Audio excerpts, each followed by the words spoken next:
Tata power पक्षरु Ghasipura स्थित division कार्यालयर नूतन building उद्घाटित हो जाइछि।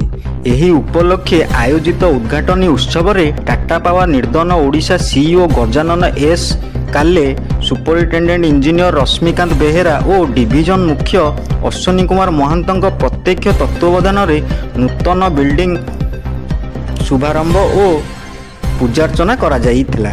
एही अवसर रे बहु विशिष्ट व्यक्ति और विभिन्न विभागर अधिकारी मध्य जोग देइथिले। तेबे एही नूतन बिल्डिंग कार्य हेबा द्वारा आगामी दिन में विद्युत उपभोक्ताओं को सेवा जोगाई देबारे यह सहायक हेबो बोली मत प्रकाश करिसेंती डिविजन मुख्य अश्विनी कुमार महांत।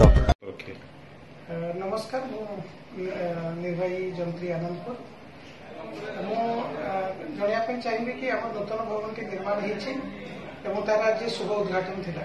ये शुभ उद्घाटन अवसर आम संस्थार मुख्य आमर सम्मान्य सीओ सार आज ये उद्घाटन अवसर आसते से आमर नूतन बिल्डिंग टी से उद्घाटन कर सार सहित आमर प्रमुख अधिकारी कॉर्पोरेट ऑफिसर आसते जहाद्वारा कि बहुत उत्साह और उद्दीपना देखा आम कर्मचारी मान महल कारण ये जो नूतन भवन टी निर्माण करागला या द्वारा जो आम समस्या थिला किसी समस्या रही जो कर्मचारी माने बसबार असुविधा थिला ताहा यही भवन निर्माण सहित समस्यार समाधान एवं उपभोक्ता माने बहुत क्षेत्र यार प्रभाव क्षेत्र पड़ूला जहाद्वारा कि नूतन भवन निर्माण सहित समस्त समस्यार समाधान होपारे।